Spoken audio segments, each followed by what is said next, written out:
Bismillahirrahmanirrahim. Assalamualaikum warahmatullahi wabarakatuh. Terima kasih sudah klik video ini. Syukur alhamdulillah, gembira sekali rasanya kita bisa berjumpa lagi di channel ini. Salawat serta salam tidak akan pernah lupa kita panjatkan terhadap Nabi kebanggaan kita, Muhammad Shallallahu Alaihi Wasallam. Allahumma sholli ala Muhammad wa ala ali Muhammad. Doa dan harapan saya, semoga saudaraku semua yang menonton video ini selalu diberikan kesehatan, diampuni dosa-dosanya, dilimpahkan rezekinya, dan dimudahkan segala urusannya. Amin ya rabbal alamin. Saudaraku seiman yang dirahmati oleh Allah, kehidupan suami istri sangat didambakan oleh sepasang kekasih yang saling mencintai.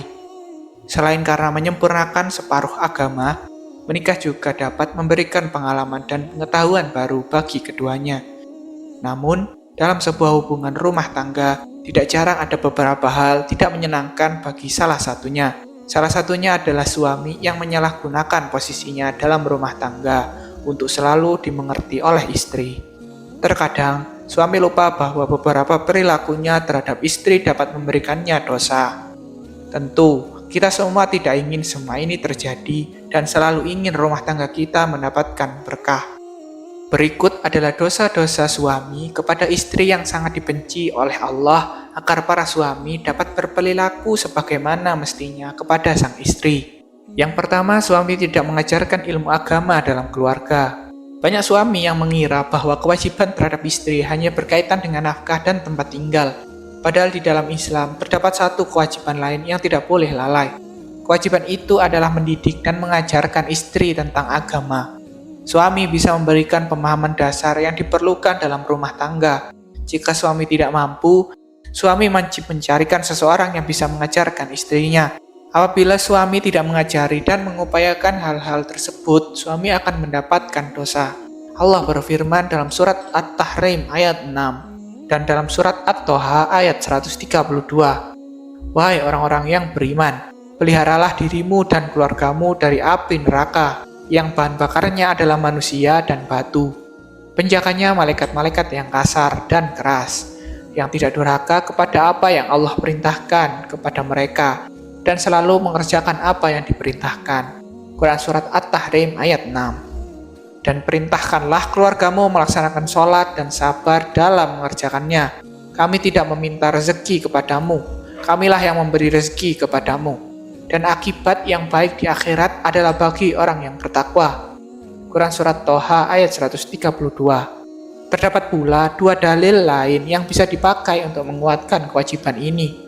Syekh Mustafa Al-Adawi Hafizatullah Ta'ala berkata, seorang suami hendaknya mendidik atau mengajarkan istrinya hal-hal yang bermanfaat untuk perkara agama dan dunia. Fikih ta'amul baina az-zaujain. Kembalilah ke istrimu, tinggallah di tengah-tengah mereka, ajarkanlah mereka dan perintahkanlah mereka. Hadis riwayat Bukhari dan Muslim. Yang kedua, suami tidak memberi nafkah kepada istri. Posisi suami dalam rumah tangga adalah menjadi pemimpin yang berkewajiban memberikan nafkah lahir dan batin. Akan tetapi, masih ditemukan suami-suami yang tidak memberikan nafkah kepada istri dan keluarganya. Allah berfirman dalam surat Al-Baqarah ayat 233, dan ibu-ibu hendaklah menyusui anak-anaknya selama 2 tahun penuh, bagi yang ingin menyusui secara sempurna. Dan kewajiban ayah menanggung nafkah dan pakaian mereka dengan cara yang patut. Seseorang tidak dibebani lebih dari kesanggupannya. Janganlah seorang ibu menderita karena anaknya, dan jangan pula seorang ayah menderita karena anaknya. Ahli waris pun berkewajiban seperti itu pula. Apabila keduanya ingin menyapih dengan persetujuan dan permusyawaratan antara keduanya, maka tidak ada dosa atas keduanya. Dan jika kamu ingin menyusukan anakmu kepada orang lain, maka tidak ada dosa bagimu memberikan bayaran dengan cara yang patut. Bertakwalah kepada Allah dan ketahuilah bahwa Allah Maha melihat apa yang kamu kerjakan. Quran surat Al-Baqarah ayat 233. Dalam ayat tersebut disebutkan bahwa kewajiban seorang suami adalah menafkahi keluarganya. Selain itu, ayat tersebut juga mengatur peran masing-masing dari suami dan istri. Di samping ayat itu, terdapat 2 hadis lain yang memperkuat kewajiban memberikan nafkah seperti di bawah ini. Rasulullah Shallallahu Alaihi Wasallam bersabda, Seorang dipandang berdosa bila ia menelantarkan belanja orang yang menjadi tanggung jawabnya. Hadis riwayat Abu Daud, Muslim, Ahmad, dan Tabrani. Rasulullah Shallallahu Alaihi Wasallam bersabda, "Bertakwalah kepada Allah pada penunaian hak-hak para wanita. Kewajiban kalian bagi istri kalian adalah memberi mereka nafkah dan pakaian dengan cara yang baik." Hadis riwayat Muslim. Bagi istri, hak kamu mendapatkan nafkah dari suami juga dilindungi negara. Kamu bisa mengecek buku nikah dan melihat bagian sigot taklik. Di sana terdapat poin yang menyatakan apabila suami tidak memberi nafkah wajib kepadanya 3 bulan namanya telah jatuh talak 1. Yang ketiga, suami membiarkan istri menafkahi dan memimpin rumah tangga. Sebagaimana yang telah disampaikan dalam Al-Baqarah ayat 233 di atas. Sudah dijelaskan peran suami dan istri dalam rumah tangga. Jadi, haram bagi suami yang tidak memiliki uzur untuk memberikan peran mencari nafkah kepada istri. Rasulullah Shallallahu Alaihi Wasallam juga dengan tegas melarang hal tersebut. Dari Abu Bakar, Rasulullah bersabda, "Tidak akan beruntung suatu kaum yang dipimpin oleh seorang wanita." Hadis riwayat Bukhari, Tirmizi, dan Nasai. Oleh sebab itu, apabila ada suami secara sengaja menjadikan istrinya sebagai pemimpin dan memberi nafkah dalam keluarga, suami tersebut telah lalai. Ia pun telah melakukan dosa besar pada istrinya. Yang keempat, suami menyebarkan aib istri. Sudah semestinya sepasang suami istri menyimpan rapat-rapat urusan rumah tangga mereka. Suami tidak boleh menyebarkan aib istri kepada orang lain yang tidak seharusnya. Jika ia melakukannya, ia telah melakukan perbuatan dosa besar. Rasulullah Shallallahu Alaihi Wasallam bersabda, "Sesungguhnya di antara orang yang paling buruk kedudukannya di sisi Allah pada hari kiamat adalah seseorang yang menggauli istrinya dan istrinya menggaulinya, kemudian dia menyebarkan rahasia-rahasia istrinya." Hadis riwayat Muslim. Yang kelima, suami membenci istri. Sepasang suami istri akan menjalani hidup yang panjang hingga harus terpisahkan takdir. Untuk itu, jangan merusak kepercayaan dan hubungan itu sendiri. Janganlah seorang suami membenci istrinya sendiri karena alasan suatu perkara. Rasulullah Shallallahu Alaihi Wasallam bersabda, "Janganlah seorang suami yang beriman membenci istrinya yang beriman. Jika dia tidak menyukai satu akhlak darinya, dia pasti meridhoi akhlak lain darinya." Hadis riwayat Muslim. Yang keenam, suami tidak memberi tempat tinggal yang aman. Selain nafkah, kewajiban lain yang harus dipenuhi oleh suami adalah memberikan tempat tinggal yang aman. Tempat yang dimaksud adalah tempat yang jauh dari bahaya, ketakutan, intimidasi, teror, dan lain sebagainya. Keselamatan merupakan hak istri yang wajib dipenuhi suami. Tempat yang dimaksud juga bisa diartikan sebagai tempat yang tidak terdapat lelaki non-mahramnya di dalamnya, karena hal itu dikhawatirkan dapat mengancam keselamatan istri. Hal ini disampaikan dalam surat At-Tolak ayat 6. Allah berfirman, "Tempatkanlah mereka para istri di mana kamu bertempat tinggal menurut kemampuanmu, dan janganlah kamu menyusahkan mereka untuk menyempitkan hati mereka. Dan jika mereka istri-istri yang sudah ditalak itu sedang hamil, maka berikanlah kepada mereka nafkahnya sampai mereka melahirkan kandungannya. Kemudian jika mereka menyusukan anak-anakmu, maka berikanlah imbalan kepada mereka, dan musyawarahkanlah di antara kamu segala sesuatu dengan baik. Dan jika kamu menemui kesulitan, maka perempuan lain boleh menyusukan anak itu untuknya." Quran Surat At-Tolak ayat 6. Yang ketujuh, suami menyakiti istri secara fisik. Masalah kekerasan dalam rumah tangga atau KDRT masih sering kita dengar dewasa ini. Ada suami yang memanfaatkan posisinya kepala rumah tangga dan keunggulan fisiknya untuk menyakiti istri sendiri secara fisik. Terdapat cara yang lebih baik dalam mengatasi suatu permasalahan. Namun, suami malah memilih melakukan hal tersebut.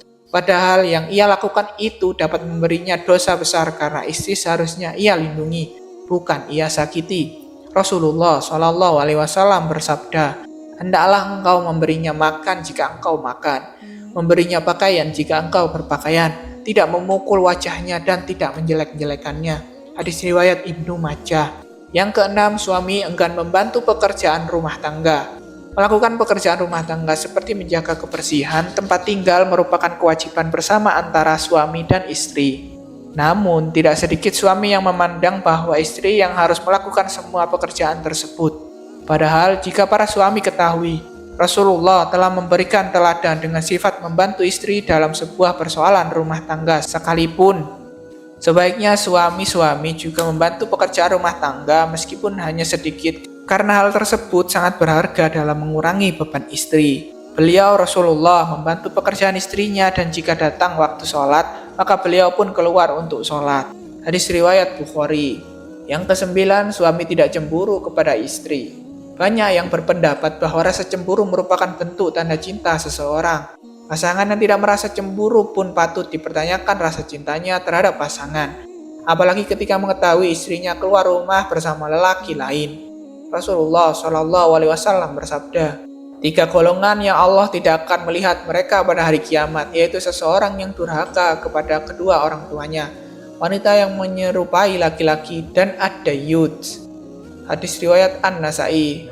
Dalam kamus Al-Mu'jam Al-Wasit, al-dayyut adalah para laki yang menjadi pemimpin bagi keluarganya, tetapi tidak punya rasa cemburu dan tidak punya rasa malu. Tidak punya rasa cemburu yang dimaksud adalah membiarkan keluarga atau istrinya bermaksiat tanpa memberikan peringatan. Yang ke-10, suami bersikap baik dengan orang lain tetapi bersikap buruk dengan istri. Islam telah mengatur umatnya agar hidupnya terarah dan diridhoi oleh Allah Subhanahu wa taala. Dalam Islam, perempuan dianggap sebagai perhiasan dunia yang artinya perempuan adalah makhluk yang istimewa. Oleh karena itu, sebagai suami, perlakukanlah istri dengan baik dan jangan menyakitinya baik secara fisik maupun secara psikis.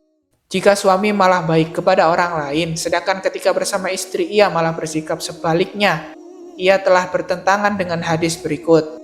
Mukmin yang paling sempurna adalah yang paling baik akhlaknya, dan sebaik-baiknya kalian adalah yang paling baik terhadap istrinya. Hadis riwayat At-Tirmizi disahihkan oleh Syekh Albani. Yang ke-11, suami melakukan poligami tanpa memperhatikan syariat Islam. Poligami memang tidak dilarang dalam Islam. Bahkan, Islam membolehkan siapa saja yang sudah mampu untuk berpoligami sesuai syariat Islam. Jangan melakukan poligami atas dasar hawa nafsu saja, karena hal tersebut dapat memberimu dosa.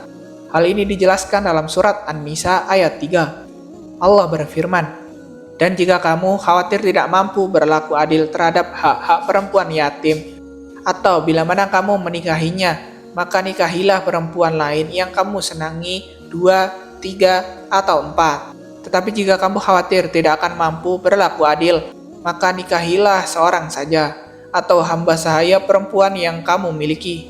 Yang demikian itu lebih dekat agar kamu tidak berbuat zolim. Quran Surat An-Nisa ayat 3. Nah, itulah dosa suami kepada istri yang sangat dibenci Allah.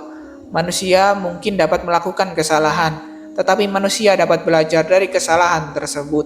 Bagi istri atau pihak lain yang mendapatkan perasaan tidak menyenangkan tersebut, kamu bisa juga belajar untuk memaafkan. Selain itu, kamu juga bisa kembali melatih menaruh kepercayaan kepada seseorang. Semoga kita semua selalu diberikan petunjuk dan keselamatannya agar kehidupan rumah tangga dapat selalu harmonis. Wallahu a'lam bishawab. Demikian yang bisa saya bagikan, semoga bermanfaat untuk kita semua. Wassalamualaikum warahmatullahi wabarakatuh.